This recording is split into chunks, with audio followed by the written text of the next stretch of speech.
إن الحمد لله نحمده ونستعينه ونستغفره ونعوذ بالله من شرور أنفسنا ومن سيئات أعمالنا من يهده الله فلا مضل له ومن يضلله فلا هادي له وأشهد أن لا إله إلا الله وأشهد أن محمدا عبده ورسوله يا أيها الذين آمنوا اتقوا الله حق تقاته ولا تموتن إلا وأنتم مسلمون يا أيها الناس اتقوا ربكم الذي خلقكم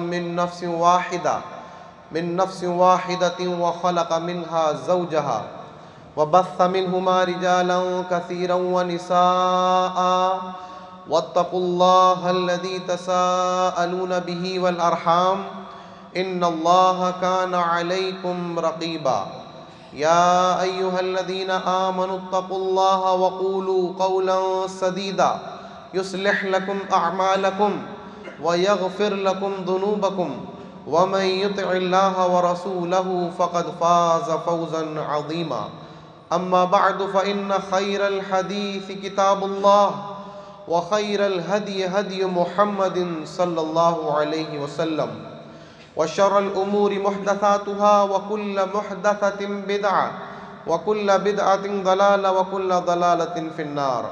أعوذ بالله السميع العليم من الشيطان الرجيم. بسم الله الرحمن الرحيم. وَلَقَدْ خَلَقْنَا الْإِنسَانَ وَنَعْلَمُ مَا تُوَسْوِسُ بِهِ نَفْسُهُ وَنَحْنُ أَقْرَبُ إِلَيْهِ مِنْ حَبْلِ الْوَرِيدِ إِذْ يَتَلَقَّى الْمُتَلَقِّيَانِ عَنِ الْيَمِينِ وَعَنِ الشِّمَالِ قَعِيدٌ ما يلفظ من قول إلا لديه رقيب عتيد وجاءت سكرة الموت بالحق ذلك ما كنت منه تحيد ونفخ في الصور ذلك يوم الوعيد وجاءت كل نفس معها سائق وشهيد لقد كنت في غفلة من هذا فكشفنا عنك غطاءك فبصرك اليوم حديد وقال قرينه هذا ما لدي عتيد ألقيا في جهنم كل كفار عنيد مناع للخير معتد مريب الذي جعل مع الله إلها آخر فألقياه في العذاب الشديد قال قرينه ربنا ما أطغيته ولكن كان في ضلال بعيد قال لا تختصموا لدي وقد قدمت إليكم بالوعيد ما يبدل القول لدي وما أنا بظلام للعبيد يوم نقول لجهنم هل امتلأت وتقول هل من مزيد وأزلفت الجنة للمتقين غير بعيد هذا ما توعدون لكل أواب حفيظ من خشي الرحمن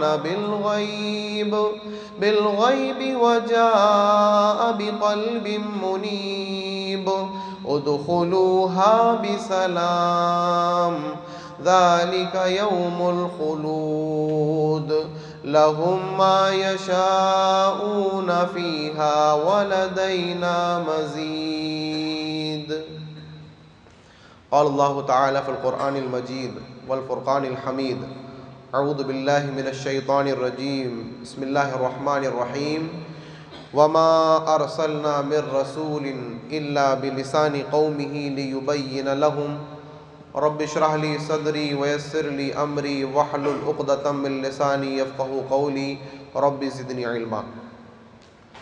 حاضرین جمعہ، بزرگوں، بھائیوں، اسلامی ماں اور بہنوں اور عزیز بچوں، ہر قسم کی تعریف توصیف اس اللہ رب العالمین کے لیے ہے جس نے ہم اور آپ کو اسلام جیسی عظیم نعمت عطا فرمائی جو دنیا میں سب کو نہیں ملتی، بلکہ اللہ رب العالمین کے منتخب و چنندہ بندوں ہی کو یہ نعمت ملی ہے۔ اگر آپ دنیا کا جائزہ لیں، اللہ رب العالمین کی مختصر سی حمد و ثنا کے بعد اس کے تمام انبیاء پر عام طور پر اور خاص طور پر ہمارے اور آپ کے آخری نبی و رسول محمد صلی اللہ علیہ وسلم پر اللہ رب العالمین بے شمار درود و سلام نازل فرمائے۔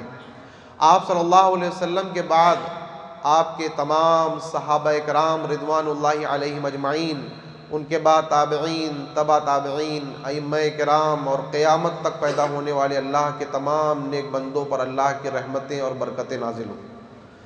حضرات، مسلمان بہت سے مسائل میں الجھے بیٹھے ہوئے اور ان مسائل کی بنا پر آپس میں دوریاں ہو جاتی ہیں۔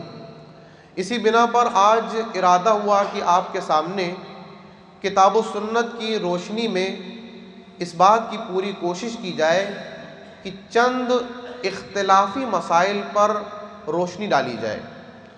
اختلافی مسائل کا نام سنتے ہی عام طور پر یہ بات ذہن میں آتی ہے کہ طرفداری کرنا، یعنی اپنے مطلب کی بات کرنا یا پھر اختلافات کو بڑھانا۔ ہمارا یہ مقصد بالکل نہیں ہے۔ ہمارا مقصد صرف یہ ہے کہ اگر ہم نے اختلافی مسائل کو اختلافی سوچ کر چھوڑ دیا کہ ارے یہ تو اختلافی مسائل ہیں، ان میں نہیں پڑھنا چاہیے، تو ان مسائل میں پھر حق بات کون بتائے گا؟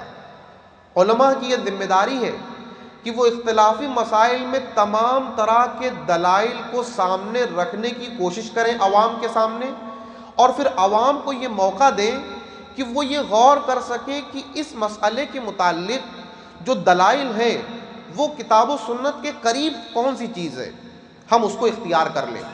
ہم کسی کو مجبور نہ کریں کہ جو ہم بول رہے ہیں وہی سب مان لیں، بلکہ ہم عوام کے سامنے، علماء کا یہ بڑا کام ہے کہ وہ اختلافی مسائل میں تمام دلائل کو سامنے رکھیں کہ کہنے والوں کی یہ دلائل ہیں، منع کرنے والوں کی یہ دلائل ہیں۔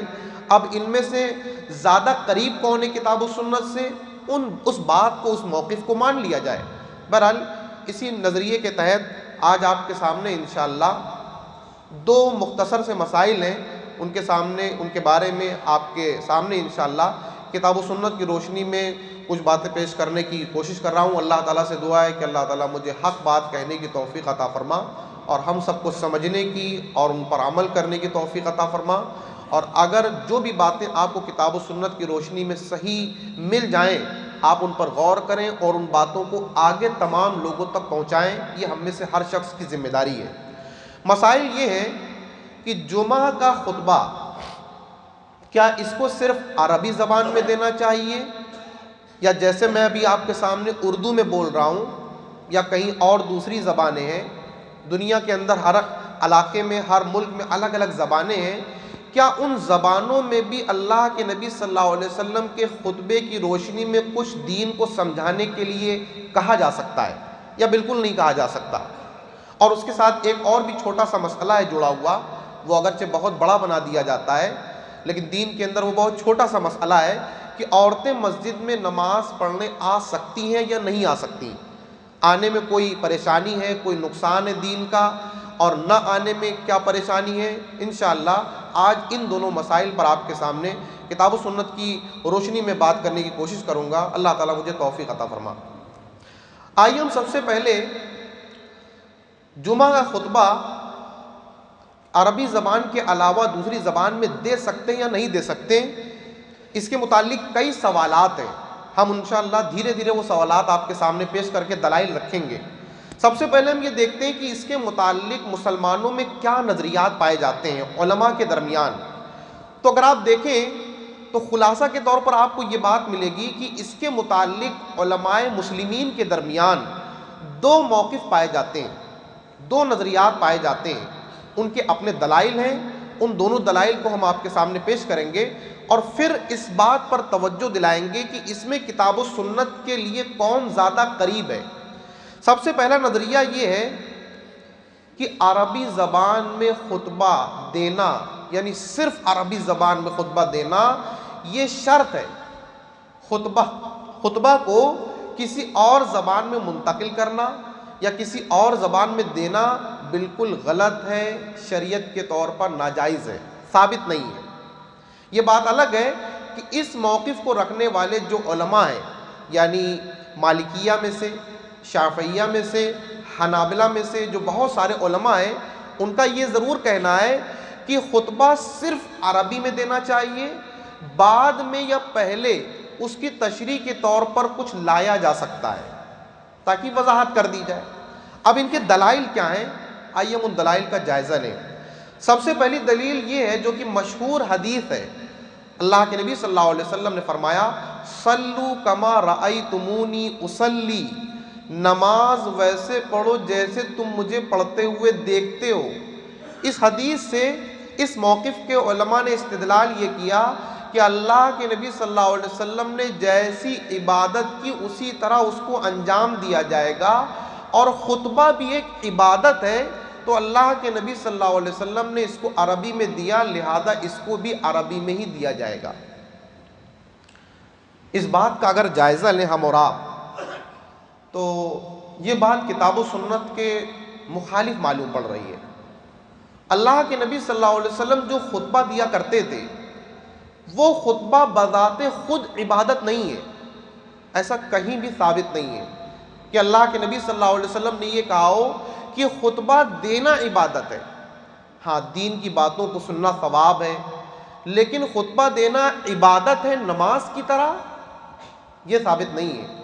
اللہ کے نبی صلی اللہ علیہ وسلم جو دلائل پیش کرتے تھے اس کے اندر، یعنی قرآن کو پڑھنا ثواب ہے، مثال کے طور پر اس میں جو احادیث آتی ہیں ان کو پڑھنا ثواب ہے، لیکن بذات خود خطبہ دینا یہ عبادت ہے، یہ چیز کہیں سے بھی ثابت نہیں ہوتی۔ ابھی انشاءاللہ تفصیل آپ کے سامنے اور بھی آئے گی جس سے آپ کو یہ اندازہ ہوگا کہ عبادت اور خطبہ دونوں میں بڑا فرق ہے۔ عبادت اور خطبہ دونوں میں بڑا فرق ہے، یعنی نماز میں اور خطبے میں بڑا فرق ہے۔ اگرچہ دین کے دونوں بڑے کام ہیں لیکن دونوں میں فرق ہے۔ اس موقف کو رکھنے والے اس بات کو واضح طور پر کہتے ہیں کہ جیسے تشہد، جیسے کہ تکبیر تحریمہ، اسی طریقے سے خطبہ بھی ہے، لیکن یہ بات کتاب و سنت کے خلاف ہے۔ آئیے ہم دوسرے موقف کی بھی وضاحت کر دیں آپ کے سامنے۔ دوسرا موقف یہ ہے کہ خطبہ میں جو چیزیں اللہ کے نبی صلی اللہ علیہ وسلم نے کچھ متن کے طور پر بتلائی ہیں، جیسے کہ قرآن کی آیات، احادیث یا اقوال، ان کو تو عربی میں پیش کرنا ہی چاہیے، لیکن ان کے بعد خطبہ کو صرف عربی میں دینا ایسا کوئی بھی دین سے شریعت کے طور پر ثابت نہیں ہے۔ اس موقف کو رکھنے والے بہت سے علماء کرام ہیں، ان میں خاص طور پر رابطہ عالم اسلامی جو پورے ملک، جو پوری دنیا کے مسلمانوں کی ایک کمیٹی ہے، اس کا جو فتویٰ کا جو کمیٹی ہے مجمع الفقہ الاسلامیہ، ان کا فتویٰ آیا اس بارے میں، شیخ ابن عثیمین رحمہ اللہ کا فتویٰ، اسی طریقے سے سعودی عرب کی لجنہ دائمہ جو کمیٹی ہے فتویٰ کی، اس کا فتویٰ ہے اس موقف کے تعلق سے، اور ان کے دلائل ہیں، 4 دلائل ہیں جس کی بنا پر وہ یہ بات کہتے ہیں کہ عربی زبان میں خطبہ کو دینا یہ ضروری اور شرط نہیں ہے۔ ہاں، جو دلائل ہیں، قرآن کی آیات ہیں، احادیث ہیں، اقوال ہیں، یا کوئی ایسی متن کی چیز ہے، ان کو تو عربی میں پڑھیں، باقی کو تشریح کرنے کے طور پر آپ دنیا کی کسی بھی زبان کا استعمال کر سکتے ہیں۔ آئیے ہم دیکھتے ہیں دلائل کے طور پر۔ اللہ رب العالمین نے سورہ ابراہیم کی 4 نمبر آیت میں فرمایا وَمَا أَرْسَلْنَا مِن رَّسُولٍ إِلَّا بِلِسَانِ قَوْمِهِ لِيُبَيِّنَ لَهُمْ، اللہ تعالیٰ کہہ رہا ہے کہ ہم نے جتنے بھی رسولوں کو بھیجا اس دنیا کے اندر وہ ان کی قوم کی زبان میں بولتے تھے. یہ ترجمہ میں کر رہا ہوں تشریح کے طور پر. ترجمہ بالکل کیا ہوگا ایگزیکٹ کہ ہم نے جتنے بھی رسولوں کو بھیجا ان کی قوم کی زبان کے ساتھ تاکہ وہ ان کے سامنے وضاحت کر سکیں.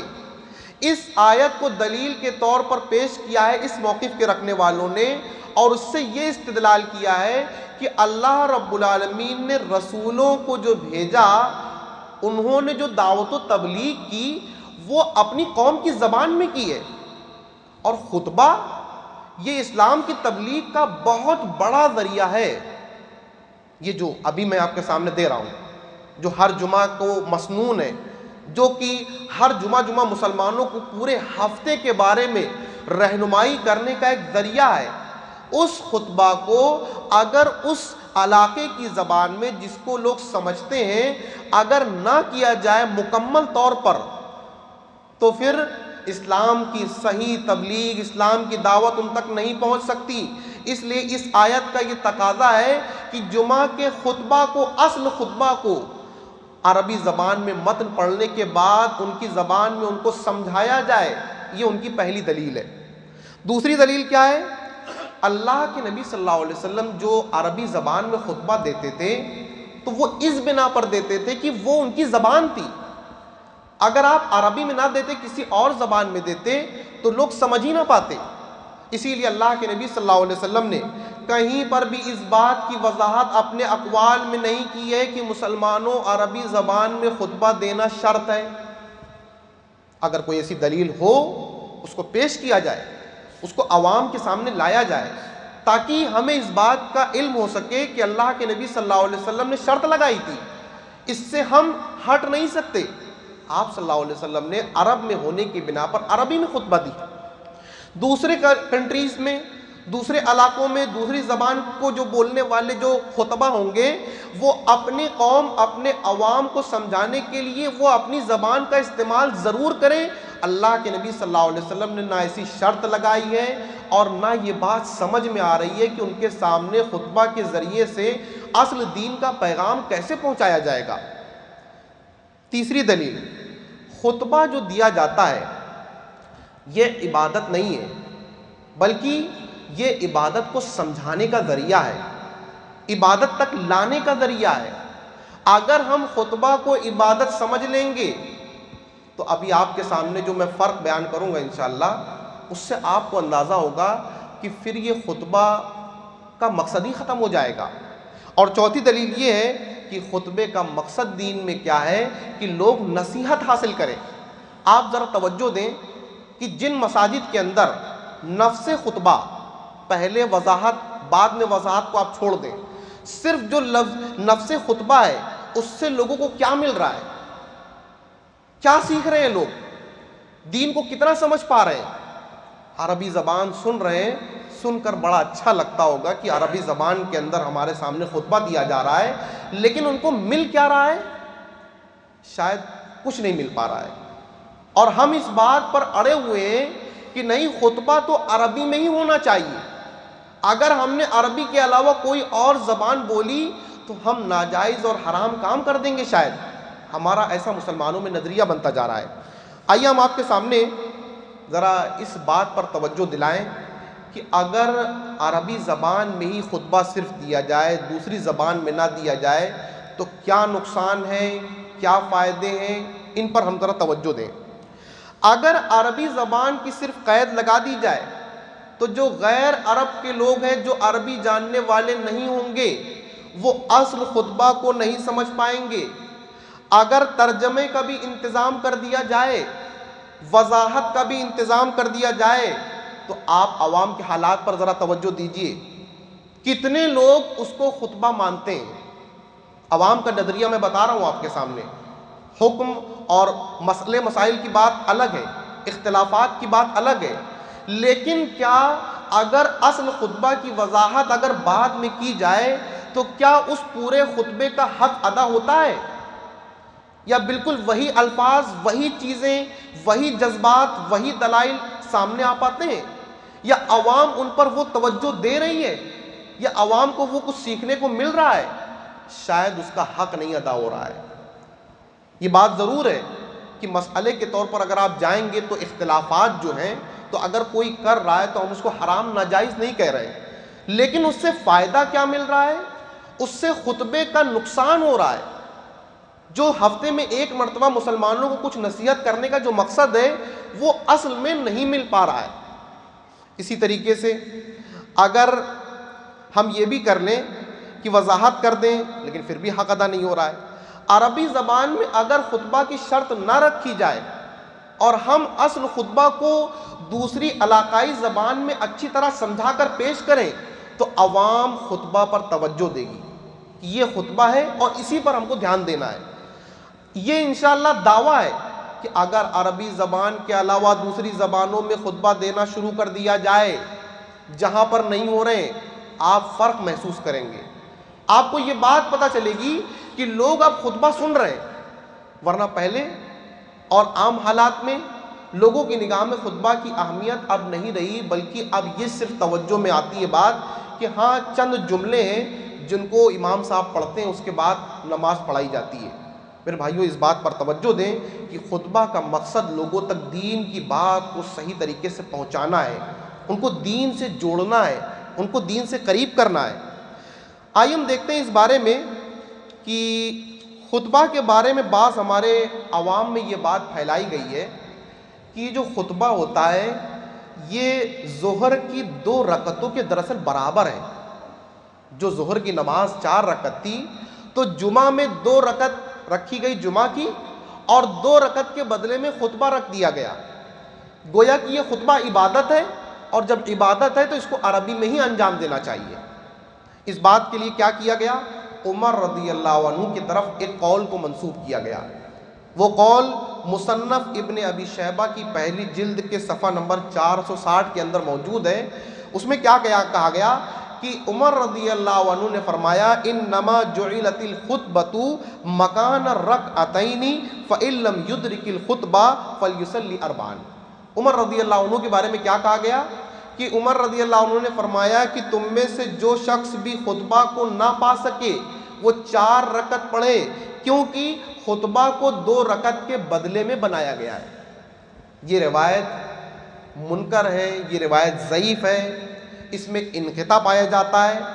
اگر ہم اس بات کو مان بھی لیں کہ یہ جو خطبہ ہے یہ دراصل میں 2 رکعت کے بدل ہے، جو ظہر کی 4 رکعتوں میں سے 2 رکعت جمعہ کی پڑھی جاتی ہے اور 2 نہیں پڑھی جاتی، اس کے بدلے میں خطبہ ہے، اگر ہم اس بات کو مان لیں تو کیا کیا پریشانیاں ہمارے سامنے آتی ہیں، ذرا ہم اس پر توجہ دیں۔ چنانچہ صحیح مسلم اور ابن خزیمہ یعنی دونوں صحیح کتابیں ہیں، اس کے اندر ایک روایت آئی ہے۔ ایک صحابی ہیں سلیک الغطفانی رضی اللہ عنہ، وہ ایک مرتبہ جمعہ کے دن آئے، حدیث کا لفظ نہیں پڑھ رہا ہوں بلکہ ترجمہ کر رہا ہوں آپ کے سامنے، اور وہ آ کر بیٹھ گئے، خطبہ چل رہا تھا۔ اللہ کے نبی صلی اللہ علیہ وسلم نے مخاطب کیا اور ان کو کہا کہ اٹھ کر 2 رکعت پڑھیے، اٹھ کر 2 رکعت پڑھیے، وَتَجَوَّزْ فِيهِمَا، اور اختصار سے پڑھنا، خطبہ چل رہا ہے۔ تو اللہ کے نبی صلی اللہ علیہ وسلم نے یہ بات فرما دی ان سے، اور وہ آئے اور پھر نماز پڑھی 2 رکعت، پھر بیٹھ گئے۔ پھر آپ صلی اللہ علیہ وسلم نے اصول بیان کیا کہ تم میں سے جب بھی کوئی آئے اور امام صاحب خطبہ دے رہے ہوں تو اس کو چاہیے کہ وہ 2 رکعت پڑھ لے، پھر بیٹھے اور مختصر پڑھے۔ اب اس حدیث پر آپ غور کریں کہ اگر خطبہ 2 رکعتوں کے برابر ہوتا تو اللہ کے نبی صلی اللہ علیہ وسلم نماز پڑھنے کے لیے کیوں کہتے؟ کیونکہ اگر خطبہ کوئی سن رہا ہے وہ تو نماز پڑھ رہا ہے نا۔ جن کا یہ نظریہ ہمارے بھائیوں کا کہ 2 رکعت یہ نماز کے برابر ہے، 2 رکعت کے برابر ہے خطبہ، اگر یہ خطبہ 2 رکعتوں کے برابر ہے یعنی وہ عبادت ہو رہی ہے، تو اللہ کے نبی صلی اللہ علیہ وسلم نے ان صحابی کو 2 رکعت پڑھنے کے لیے کیوں کہا؟ اس کا مطلب ہے کہ خطبہ سننا عبادت نہیں ہے۔ اس سے بات واضح طور پر ہم کو معلوم ہوتی ہے کہ خطبہ سننا عبادت نہیں ہے۔ اور اسی کے بالمقابل اگر کوئی امام صاحب نماز پڑھا رہے ہوں اور کوئی شخص آئے اور 2 رکعت الگ سے تحیت المسجد پڑھنے کھڑا ہو جائے، فرض نماز چل رہی ہو، تو کیا ایسا درست ہے؟ نہیں درست ہے۔ صاف صاف اللہ کے نبی صلی اللہ علیہ وسلم نے فرمایا اذا اقیمت الصلاۃ فلا صلاۃ الا المکتوبہ. آپ صلی اللہ علیہ وسلم نے کیا کہا؟ جب فرض نماز کھڑی ہو جائے، شروع ہو جائے، تو اس کے علاوہ کوئی نماز نہیں ہے. آپ صلی اللہ علیہ وسلم یہاں پر صاف صاف اس لیے منع کر رہے ہیں کیونکہ یہ عبادت ہے. ایک عبادت ہوتے ہوئے آپ دوسری عبادت نہیں کر سکتے. خطبہ چونکہ عبادت نہیں تھا، یہ واعظ ہے، تبلیغ کا ذریعہ ہے، دعوت کا ذریعہ ہے، تو اس موقع پر نماز اللہ کے نبی صلی اللہ علیہ وسلم نے پڑھنے کے لیے کہا. اس سے یہ بات واضح ہو رہی ہے کہ یہ خطبہ عبادت نہیں ہے، بلکہ عبادت تک لانے کا، دین تک لانے کا ذریعہ ہے، تبلیغ ہے. ہم اس کو زبردستی کیوں عبادت بنا رہے ہیں، اور عبادت بنا کر صرف اس کو عربی میں پیش کر رہے ہیں، چاہے وہ سمجھ میں ہمارے آئے یا نہ آئے. دوسری وجہ پر غور کریں، جو چیزیں نماز میں حرام ہیں وہ چیزیں خطبہ میں حرام نہیں ہیں، کیونکہ وہ عبادت نہیں ہے.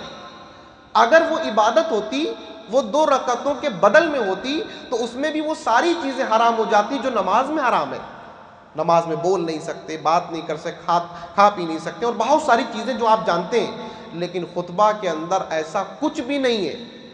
خطیب کو تو اتنا اختیار ہے، وہ کسی سے بات بھی کر سکتا ہے، اس کو کچھ ضرورت پڑے کھا پی بھی سکتا ہے، اس کو کچھ ضرورت پڑے وہ اتر بھی سکتا ہے. یہ بات میں بغیر دلیل کے نہیں بول رہا ہوں. آئیے میں اس کے لیے آپ کے سامنے دلیل پیش کرتا ہوں، اور اگر آپ نے یہ دلیل نہیں سنی ہوگی تو آپ کو بڑا تعجب ہوگا کہ دین کو ہم نے جو سمجھا ہے، مطالعہ نہ کرنے کی بنا پر دین اس سے الگ ہٹ کے ہم پڑھتے نہیں ہیں دین کے بارے میں، اور سنی سنائی باتوں کو اپنے نظریہ بنا لیتے ہیں. چنانچہ ابو رفاع رضی اللہ عنہ کہتے ہیں، حدیث کے الفاظ کا میں ترجمہ کر رہا ہوں اور یہ صحیح مسلم کی روایت ہے. انہوں نے کہا کہ میں اللہ کے نبی صلی اللہ علیہ وسلم کے پاس پہنچ گیا، آپ خطبہ دے رہے تھے، آپ صلی اللہ علیہ وسلم خطبہ دے رہے تھے، میں اللہ کے نبی صلی اللہ علیہ وسلم کے قریب پہنچ گیا، اور میں نے اللہ کے رسول صلی اللہ علیہ وسلم سے کہا. دیکھیے یہ بات بھی ذہن میں رکھیں، یہ سب ضرورتوں کی بنیاد پر ہے، ایک عام حالات نہیں ہے، ضرورت کی بنیاد پر. تو صحابی رسول کہتے ہیں کہ میں نے کہا اے اللہ کے رسول صلی اللہ علیہ وسلم، ایک اجنبی آدمی آیا ہوا ہے اور وہ دین کے بارے میں سوال کر رہا ہے، اس کو دین کے بارے میں معلومات چاہیے. تو اللہ کے نبی صلی اللہ علیہ وسلم نے یہ بات سنی، اور انہوں نے یہ بھی کہا کہ وہ اپنے دین کو جان نہیں پا رہا ہے، اس کو معلومات چاہیے. تو اللہ کے نبی صلی اللہ علیہ وسلم صحابی کی طرف متوجہ ہوئے، اور آپ نے اس وقت خطبہ دینا چھوڑ دیا. وَتَرَكَ الْخُطْبَةَ، آپ صلی اللہ علیہ وسلم نے خطبہ دینا اس وقت چھوڑ دیا، اتنے وقت کے لیے. حَتَّى انْتَهَا فَأُتِيَ بِكُرْسِيٍّ، یہاں تک کہ آپ رک گئے اور آپ کے لیے کرسی لائی گئی. صحیح مسلم کی روایت پیش کر رہا ہوں میں آپ کے سامنے. کرسی لائی گئی اور جس میں کہ جو پائے لگے تھے وہ لوہے کے لگے تھے، اور آپ اس پر بیٹھ گئے. وَجَعَلَ يُعَلِّمُنِي مِمَّا عَلَّمَهُ اللَّهُ، اور وہ جو اجنبی صحابی آئے تھے ان کو اللہ کے نبی صلی اللہ علیہ وسلم وہ بتاتے ہیں کہ مجھے اللہ کے نبی صلی اللہ علیہ وسلم دین کے بارے میں پھر بتانے لگے، معلومات ہم کو دینے لگے. پھر جب دے چکے معلومات تو پھر آئے اور خطبہ دینا شروع کر دیا. تو آپ ذرا اندازہ کریں کہ یہ خطبہ عبادت کہاں ہے؟ یہ بات ہم کیسے کہہ رہے ہیں کہ یہ عبادت ہے، اور اسی عبادت کہنے کی بنیاد پر ہم اس کو صرف عربی میں کہہ رہے ہیں دینے کے لیے. اور جب صرف عربی میں دے رہے ہیں تو اس کا نقصان یہ ہو رہا ہے کہ عوام اصل خطبے سے کٹی ہوئی ہے، اصل دینی معلومات اس تک پہنچ نہیں پا رہی ہے، اور وہ بعد میں جو وضاحت، جو پہلے وضاحت، اس سے فرق پڑ نہیں رہا ہے، اس سے فائدہ نہیں ہو رہا ہے، کیونکہ ہم اصل خطبے کو ہم نے اس سے ہٹا دیا ہے، اور جو اللہ کے نبی صلی اللہ علیہ وسلم کے دین کا اصل مقصد تھا وہ فوت ہو رہا ہے، وہ اس کا نقصان ہو رہا ہے. آئیے اس ضمن میں ایک اعتراض آپ کے سامنے یہ بھی آ سکتا ہے کہ جمعہ کو زوال کے وقت میں ادا کرنا، یا اس کے بعد ادا کرنا، یا پہلے ادا کرنا، اس کی کیا حیثیت ہے دین کے اندر؟ یعنی جمعہ کے دن زوال کے وقت سے پہلے کیا جمعہ کی اذان دی جا سکتی ہے یا بعد ہی میں دینا ضروری ہے؟ تو اس سلسلے میں کافی اختلاف ہے. ہاں صحیح بات یہ ہے کہ دونوں طرح سے درست ہے، پہلے بھی دیا جا سکتا ہے، زوال سے پہلے بھی شروع کیا جا سکتا ہے. اس کے اندر علماء کے کئی موقف ہیں. زوال سے پہلے خطبہ شروع کرنے کے کچھ دلائل بھی ہیں، ان دلائل کو ہم آپ کے سامنے پیش کر رہے ہیں، جن دلائل کی بنیاد پر زوال کے وقت سے پہلے بھی خطبہ کو شروع کیا جا سکتا ہے. چنانچہ سب سے پہلے صحیح مسلم کی روایت ہم آپ کے سامنے پیش کر رہے ہیں. ابو جعفر الباقر انہوں نے جابر بن عبداللہ رضی اللہ عنہ سے سوال کیا کہ اللہ کے رسول صلی اللہ علیہ وسلم جمعہ کس وقت ادا کرتے تھے؟ تو انہوں نے بیان کیا، جواب دیا انہوں نے کہ کان یصلی ثم نذهب الى جمالنا، کہ آپ صلی اللہ علیہ وسلم جمعہ پڑھاتے تھے، اس کے بعد ہم اپنے اونٹوں کی طرف آتے تھے اور ان کو آرام دیتے تھے یہاں تک کہ پھر سورج زائل ہوتا تھا، پھر زوال کا وقت آتا تھا. یعنی اللہ کے نبی صلی اللہ علیہ وسلم نے زوال کے وقت سے پہلے بھی جمعہ پڑھایا ہے. یہ اللہ کے نبی صلی اللہ علیہ وسلم سے اس حدیث سے یہ ثابت ہو رہا ہے. اسی طریقے سے ابو داؤد اور بخاری کے اندر ایک روایت موجود ہے کہ کننا نقیل و نتغدى بعد الجمعہ فی عہد رسول اللہ صلی اللہ علیہ وسلم، کہ ہم اللہ کے رسول صلی اللہ علیہ وسلم کے زمانے میں قیلولہ بھی کر لیتے تھے اور ناشتہ بھی کرتے تھے جمعہ کے بعد. اللہ کے نبی صلی اللہ علیہ وسلم کے بارے میں یہ فرما رہے ہیں. اور یہ بات بالکل صاف ہے کہ ناشتہ اور قیلولہ یہ زوال سے پہلے ہی ہوتا ہے، یعنی زوال سے پہلے وہ یہ دونوں کام کر لیتے تھے. تو ان دلائل سے ہمیں یہ بات معلوم ہو رہی ہے کہ زوال سے پہلے بھی جمعہ شروع کیا جا سکتا ہے. بعد میں کرنے میں کوئی مسئلہ نہیں ہے، پہلے بھی کرنے میں کوئی مسئلہ نہیں ہے. اس کو اختلاف کی بہت بڑی وجہ نہیں بنانی چاہیے. تو میرا کہنے کا مطلب یہی ہے آپ کے سامنے ان دلائل کو مختصر طور پر رکھنے کا کہ جمعہ کا جو خطبہ ہے اس کو ہم عربی زبان کے علاوہ دوسری زبان میں دے سکتے ہیں، اور اس ضمن میں جو اختلافات ہیں ان کے دلائل کا جائزہ لینا چاہیے. اور جو زیادہ درست بات کتاب و سنت کے قریب معلوم پڑتی ہے وہ یہی ہے کہ دعوت و تبلیغ کے مقصد سے ہم عربی زبان کے اندر جو دلائل ہیں ان کو پیش کریں. حتیٰ کہ اللہ کے نبی صلی اللہ علیہ وسلم کے جو الفاظ خطبہ ہیں ان کو بھی عربی زبان میں پیش کر کے، لیکن ان کی وضاحت کرنا عین خطبہ میں یہ بہت ضروری ہے، ورنہ دین کا نقصان ہو رہا ہے، لوگ دین سے دور ہو رہے ہیں اور اصل اسلام کی جو دعوت ہے وہ لوگوں تک نہیں پہنچ پا رہی ہے. وقت چونکہ ہو چکا ہے، لیکن مختصر طور پر میں آپ کے سامنے جو دوسری بات ہم نے آپ کے سامنے رکھی تھی عورتوں کے تعلق سے کہ عورتیں مسجد میں آ سکتی ہیں یا نہیں، بہت ہی جلدی میں انشاءاللہ سرسری طور پر آپ کے سامنے کچھ بات لا کر اپنی بات کو ختم کروں گا. اس میں دلائل تو بہت سے ہیں، دلائل بہت سے ہیں، لیکن میں آپ کے سامنے صرف 3 دلیلیں پڑھ رہا ہوں. اور اس کے علاوہ اگر آپ مطالعہ کرنا چاہیں تو آپ ملاقات کریں، انشاءاللہ آپ کو کتابیں بھی دی جا سکتی ہیں اور وضاحت بھی کی جا سکتی ہے تفصیل کے ساتھ. مختصر طور پر میں آپ کے سامنے 3 دلیلیں رکھ رہا ہوں. بخاری اور مسلم کی روایت ہے، عائشہ رضی اللہ عنہا کہتی ہیں کہ اللہ کے رسول صلی اللہ علیہ وسلم صبح کی نماز پڑھاتے تھے، پھر عورتیں اپنی چادروں میں لپٹی ہو کر واپس ہوتی تھیں، اندھیرے کی بنیاد پر انہیں کوئی پہچان نہیں پاتا تھا. آپ ذرا اندازہ کریں کہ فجر کی نماز کا وقت ہے، اللہ کے نبی صلی اللہ علیہ وسلم نماز پڑھا رہے ہیں، عورتیں نماز پڑھنے فجر میں بھی آ رہی ہیں، فجر میں بھی نماز پڑھنے جماعت کے ساتھ آ رہی ہیں. صحیح بخاری حدیث نمبر 867 یعنی 867 یہ بخاری کے اندر موجود ہے. مسلم کے اندر یہی حدیث دوسرے نمبر سے موجود ہے. تو صبح کے وقت خواتین یعنی صحابیات باقاعدہ پردے کے ساتھ اہتمام کرتے اللہ کے رسول صلی اللہ علیہ وسلم کے وقت میں آیا کرتی تھیں، اور اندھیرے کی بنیاد پر انہیں کوئی پہچان نہیں پاتا تھا، وہ واپس ہو جاتی تھیں. دوسری دلیل، اللہ کے نبی صلی اللہ علیہ وسلم نے فرمایا، اور یہ حدیث مسند احمد ابو داؤد کے اندر موجود ہے، لا تمنعوا اماء اللہ مساجد اللہ ولکن لیخرجن وہم تفلات. آپ صلی اللہ علیہ وسلم نے فرمایا کہ اللہ کی بندیوں کو اللہ کی مسجدوں سے نہ روکا کرو، ان کو یہ چاہیے کہ وہ خوشبو وغیرہ نہ لگا کر آئیں. یعنی یہ بات میں زور ڈال کر کہوں گا کہ جو خواتین مسجد آتی ہیں ہم ان کو بغیر کسی شرعی عذر کے روک نہیں سکتے، بغیر کسی وجہ کے روک نہیں سکتے. اور ان عورتوں کو بھی چاہیے، ان خواتین کو بھی چاہیے کہ وہ پردے کے ساتھ خوشبو وغیرہ سے بالکل دور ہو کر یعنی پورے اہتمام کے ساتھ آئیں، تو انہیں روکا نہیں جا سکتا. یہ اللہ کے نبی صلی اللہ علیہ وسلم صاف صاف فرما رہے ہیں. ایک اور دلیل پیش کرتا ہوں میں آپ کے سامنے، صحیح مسلم کی روایت ہے، حضرت ابن عمر رضی اللہ عنہما کی روایت ہے، انہوں نے کہا کہ رات کو عورتوں کو مسجد میں آنے کی اجازت دے دیا کرو. دیکھیے یہاں پر رات کی بات ہے، صبح کی بات ہے اور عام باتیں. یعنی ہر طرح سے دلائل موجود ہیں۔ تو آگے ان کے بیٹے ایک ہیں واقد، انہوں نے کہا، آپ ذرا غور کریں، جو باتیں آج پیدا ہوتی ہیں وہ سب باتیں پہلے پیدا ہو چکی ہیں۔ ان کے بیٹے نے کہا اذن یتخذن لہ دغلن، تب تو عورتیں اسے ہیلا بہانے کی وجہ بنا لیں گی، یعنی خواہ مخواہ نکلیں گی۔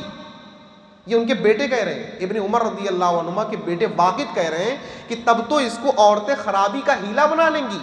تو ابن عمر رضی اللہ عنہما نے ان کے سینے پر ہاتھ مارا اور کہا کہ میں تم کو اللہ کے رسول صلی اللہ علیہ وسلم کی حدیث بتا رہا ہوں اور تم کہہ رہے ہو نہیں جانے دیں گے۔ آپ ذرا اندازہ کریں کہ آج بھی اس طرح کی باتیں ہو رہی ہیں اور پہلے بھی ہو چکی ہیں، سارے دلائل موجود ہیں۔ صرف ایک دلیل میں آپ کے سامنے پیش کر کے اور اس کی تھوڑی سی وضاحت ضرور کروں گا، بہت ضروری مسئلہ ہے۔ ہمارے جو بھائی مسجد میں عورتوں کو آنے سے روکتے ہیں، ان کے پاس بھی کچھ دلائل ہیں، اگرچہ وہ دلائل فٹ نہیں ہو رہے ہیں۔ ان میں سے پہلی دلیل، ایک بہت اہم دلیل آپ کے سامنے صرف پیش کروں گا، بقیہ وقت بہت کم ہے اس بنا پر، ورنہ بہت سی دلائل آپ کے سامنے انشاءاللہ موقع کبھی ملا تو ان دلائل کو رکھ کر ان کا جواب بھی دیا جائے گا، جن سے کوئی استدلال کر سکتا ہے کہ عورتوں کو نہیں لانا چاہیے مسجد یا نہیں بھیجنا چاہیے۔ پہلی دلیل صحیح بخاری اور مسلم کے اندر موجود ہے، جس سے ہمارے بھائی استدلال کرتے ہیں کہ عورتوں کو مسجد نہیں بھیجنا چاہیے۔ اس حدیث کا ترجمہ میں آپ کے سامنے کر رہا ہوں۔ عائشہ رضی اللہ عنہا کہہ رہی ہیں کہ اگر اللہ کے نبی صلی اللہ علیہ وسلم اس بات کو دیکھ لیتے جو عورتوں نے آپ پیدا کر لیا ہے تو آپ ان کو مسجد میں آنے سے منع کر دیتے، جیسے کہ بنی اسرائیل کی عورتوں کو منع کر دیا گیا تھا۔ اس سے ہمارے بعض بھائی یہ ثابت کرتے ہیں کہ دیکھو عائشہ رضی اللہ عنہا یہاں کہہ رہی ہیں کہ اگر اللہ کے رسول دیکھتے تو منع کر دیتے تو منع ہے، نعوذ باللہ۔ یہ استدلال صحیح نہیں ہے۔ کیسے نہیں صحیح ہے؟ آئیے میں آپ کے سامنے سے تھوڑی سی وضاحت کروں، پھر اپنی بات کو ختم کروں گا انشاءاللہ۔ عائشہ رضی اللہ عنہا نے یہ بات کیوں کہی؟ کیا ان کو مسجد میں عورتوں کے جانے پر اعتراض تھا یا برائی پر اعتراض تھا؟ ان کو برائی پر اعتراض تھا کہ ایسے نہ جائیں، غلط طریقے سے نہ جائیں، اسی وجہ سے وہ خود جاتی تھی۔ آپ ذرا اندازہ کریں، اگر ان کو مسجد میں عورتوں کے جانے پر اعتراض ہوتا وہ خود کیوں جاتی؟ وہ جاتی تھی۔ ان کو غلط طریقے سے آنے جانے پر اعتراض تھا اور انہوں نے یہ اپنی رائے ظاہر کی کہ اللہ کے نبی صلی اللہ علیہ وسلم اگر دیکھتے تو روکتے، یعنی ان کو اس بات پر اعتراض ہے کہ عورتیں مسجد میں آئیں تو صحیح طریقے سے آئیں، خوشبو لگا کر نہ آئیں، پردے کے ساتھ آئیں، عبادت کے مقصد سے آئیں، فضول باتوں کے کرنے کے مقصد سے نہ آئیں۔ ان کو یہ کہنا ہے، وہ یہ بات کہنا چاہ رہی ہیں۔ اگر ایسا نہ ہوتا تو وہ خود بھی مسجد نہ آتی، مسجد نہ آ کر عورتوں کو روکتی کہ مسجد مت جایا کرو، غلط ہے، ناجائز ہے، شریعت سے ثابت نہیں ہے۔ ایسا نہیں تھا، وہ جاتی تھی، لیکن اس طرح کی انہوں نے بات کہی لوگوں کے حالات کو دیکھ کر۔ اگر اللہ کے نبی صلی اللہ علیہ وسلم کو منع کرنا ہوتا تو آپ منع کر کے اس دنیا سے جاتے، لیکن آپ نے منع نہیں کیا۔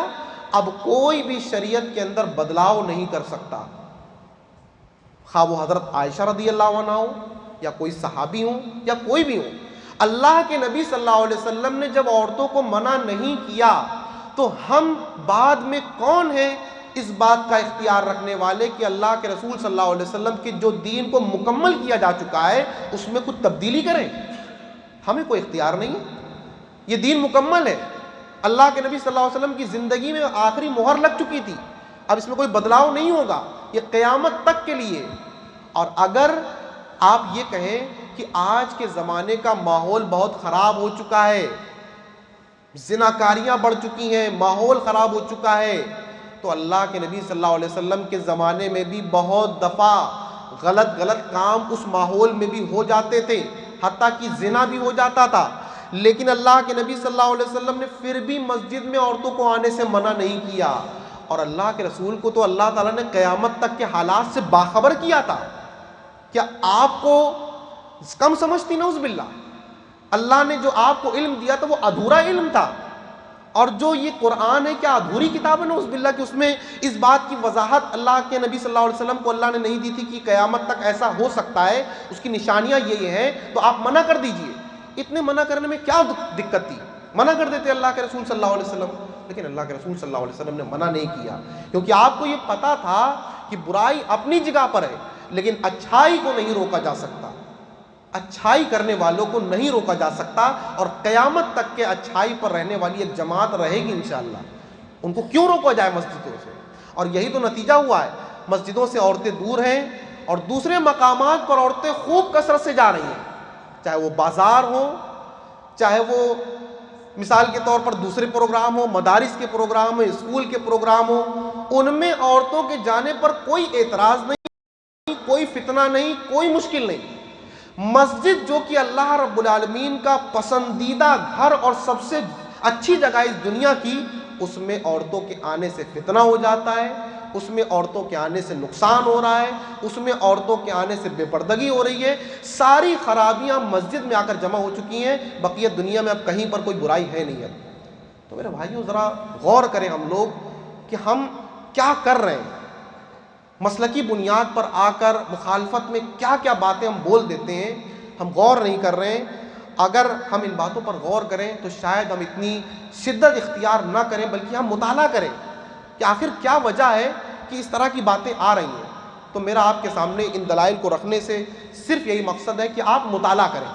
ابھی پوری باتیں، پورے دلائل آپ کے سامنے نہیں بھی آ پائے ہیں، انشاءاللہ اور بھی دلیلیں اور بھی باتیں ہیں، لیکن آپ مطالعہ کریں، آپ کوشش کریں کہ اللہ رب العالمین ہمیں ہمیشہ حق کو دکھائے اور اس پر چلنے کی اللہ میں توفیق عطا فرما۔ آمین۔ وآخر دعوانا الحمدللہ رب العالمین۔